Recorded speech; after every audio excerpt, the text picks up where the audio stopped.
Which Mauser is best Mauser? My Mauser is best because K98K. My Mauser is best because World War I. Which Mauser is best Mauser? My Mauser is best because Gun Jesus. My Mauser is best because Han Solo. Not a Mauser. Not a Mauser. Not a Mauser. Wait, yes it is. No it isn't. Yes it is. Which Mauser is best Mauser? My Mauser is best because it costs less than a Mosin. Because Bubba was a brony. Which Mauser is best Mauser? Mine is best because it was never used by its country before surplus. My Mauser is best because CZ. Which Mauser is best Mauser? This is best Mauser.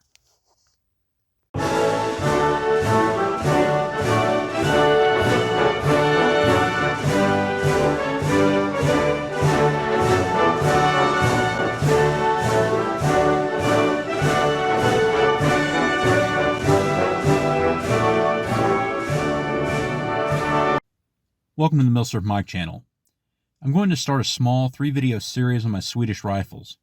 I'd like for it to be 4, but I do not own a Model 94 carbine since it is a very important part of the story. Although I should have just asked Danny of Milsurf World if I could buy one of his, but he is down to only 5 Model 94s, so he probably couldn't spare one. Before we get into the rifles, let's go over a little Swedish background history. Most people view Sweden as a very neutral. I have no strong feelings one way or the other. Since they haven't fought since the Napoleonic Wars. But as any Sabaton fan will tell you, Sweden has a storied history where they were once a world power.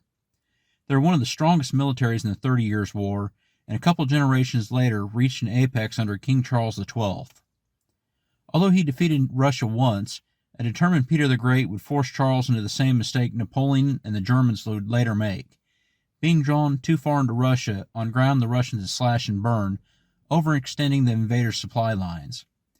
Peter would stop Charles' advance at Poltava, ending the Swedish dominance.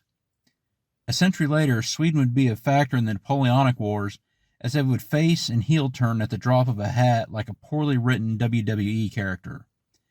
The anti-French Swedish king was deposed by the military in 1809, and his uncle was crowned as Charles XIII.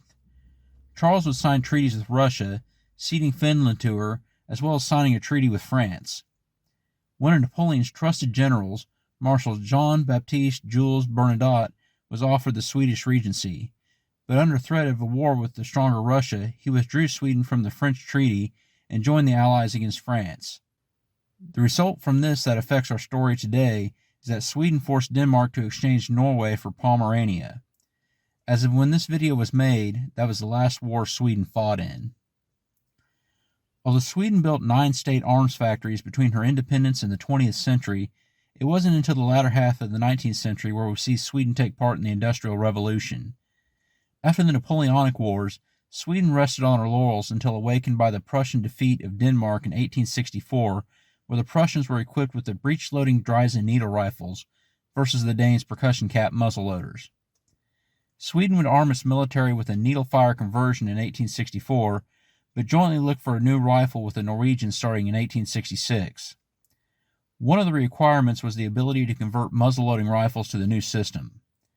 3 needle-fire, including the Dreise, the Spencer and Henry repeaters, and Peabody and Remington breech-loading single-shot rifles were all considered. The Remington rolling block firing the Danish 12.17mm cartridge was chosen, and this was designated the Model 1867 rifle. The initial batch of these rifles, as well as 20,000 actions to convert current rifles, were imported from New York, and the rest were produced at the Carl Gustafs and Husqvarna factories. The Norwegians would replace the rolling blocks in 1881 with a single-shot Yarman firing a 10.15mm round, adding an 8-round tube magazine in 1887. Of course, in firearms history, we know that in 1886 is a magic year with the introduction of smokeless powder. Sweden and Norway saw the advantage of the smaller caliber, high-velocity round. The Joint Commission would try to work together as much as possible, and both countries initially adopted an 8x58 rimmed cartridge that fired a 237 grain projectile at 1,986 feet per second. Denmark had already adopted the cartridge for their 1889 Krag-Jorgensen rifle, while Sweden and Norway would use the cartridge to convert their rolling block and Yarman rifles, while the Joint Commission looked for a new rifle. The Commission would test the Mauser, Krag, Lee, Mannlicher, Kropatschek, Marga, and Schmidt-Rubin rifles. While this took place, development of the cartridge continued. While many of the newer smaller caliber cartridges were 7 or 8 millimeter, the Joint Commission liked the idea of the 6.5 millimeter round, variants of which were already adopted by Italy and Japan, as the 6.5 millimeter would have less bullet drop over a long distance as well as a flatter trajectory. The smaller rounds would also allow soldiers to carry more ammunition. After more testing, the Swedish part of the Commission wanted a rimmed cartridge, while the Norwegians preferred a semi-rimmed design. After several prototypes, the Joint Commission met in Kristiania, Norway on November 3, 1893 to finalize the selection, the famous 6.5 by 55 millimeter cartridge. The projectile was 156 grains and was fired at 2,296 feet per second from a case that was based off the 7 millimeter Mauser. The case had a larger base with a sharper shoulder angle for more capacity. The propellant was originally Alfred Nobel's ballastite, but this turned out to be very corrosive. A new powder was purchased from Germany. The only difference between Sweden and Norway's cartridges was the diameter of the Berdan primers. In 1925 in Norway and 1941 in Sweden, a 139 grain Spitzer bullet replaced the older round-nosed bullet, increasing the velocity to 2,627 feet per second. While Sweden and Norway agreed to use the Union cartridge, they did not agree on which rifle to adopt. Norway decided on the Krag-Jorgensen, while Sweden decided to adopt the Mauser. Soldiers carrying these rifles could have faced each other in combat a little over a decade later, but the union between Sweden and Norway was peacefully dissolved in 1905. The Swedish Mauser. When a new rifle is adopted, for the most part, you see the infantry rifle first, then the carbine. That's not the case with the Swedes. In 1893, the first test carbines were ordered from Mauser Oberndorf and were more or less the Spanish Model 1893 carbine.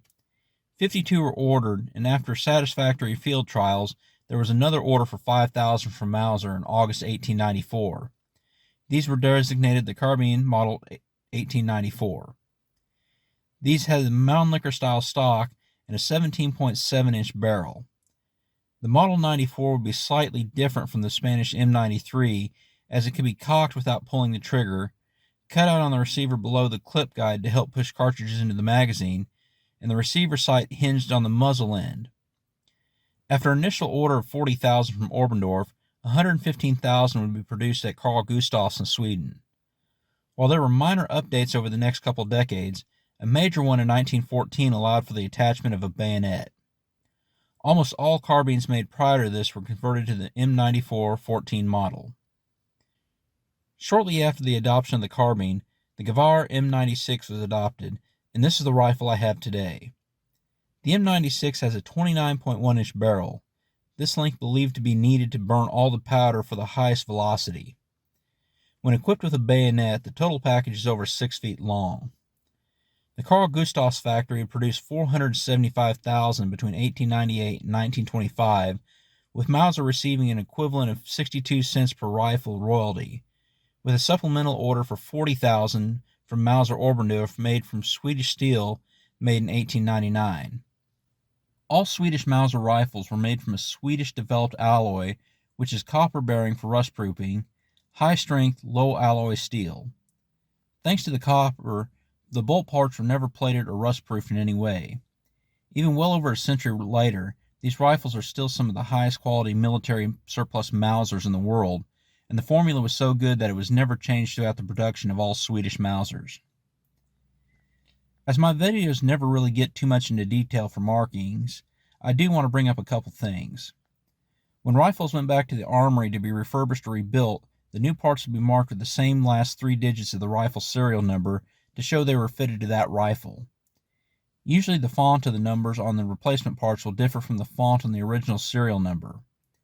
Husqvarna would typically just electropencil match the numbers. One thing that is noticeable on most Swedish Mausers is the stock disc. This can give quite a bit of information about your particular rifle from the last time it was at the State Armory. The original Type 1 disc mainly had unit markings. You can find a chart of these markings in Kehaya's and Poyer's book. There are two variations of the Type 2 disc which replaced the Type 1 in 1941 after the adoption of the Spitzer bullet cartridge. My rifle has the second variation of the Type 2 disc, so I'll quickly go over what it tells me. The biggest section has two lines. The bottom line has 6.46 followed by 7890. This is the minimum bore diameter. If there is no triangle over any of the numbers, the minimum diameter is 6.46. But if there's a triangle over any of the other numbers, that number replaces the last digit. For example, the triangle over a 9 would mean the minimum is 6.49. The top line is 6.51 followed by 2 through 9, and this indicates the maximum bore diameter. My disc has a triangle over the 3, which means mine has a maximum diameter of 6.53. If the bore exceeded 6.59, the rifle would be removed from service until the barrel could be replaced. The smallest wedge has 1, 2, and 3, and this would be a judgment of bore condition. No triangle means no rust or corrosion or abrasion. 1 would be one or a few darkened areas between the lands and grooves.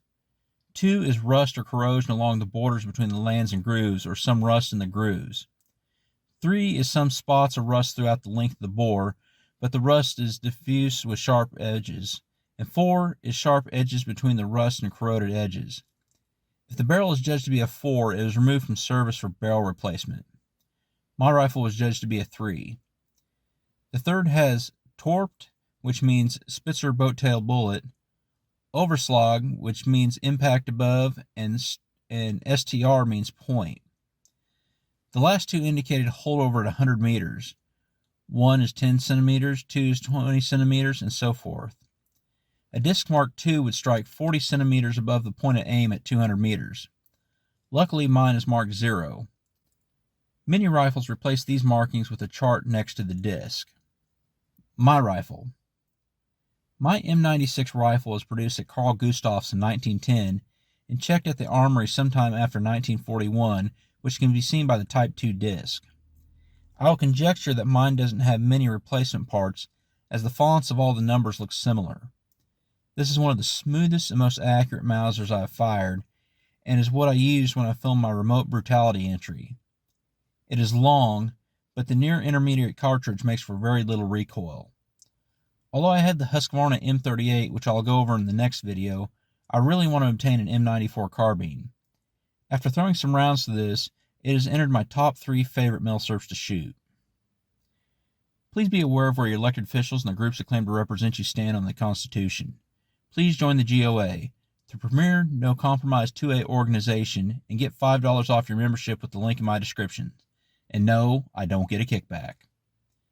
If you like my content, please like, share, comment, and subscribe. Interaction really helps with YouTube's algorithms. Also, please check out my Facebook, Twitter, Instagram, Parler, and who I support on Patreon. Thank you for watching, and as always, have a great day.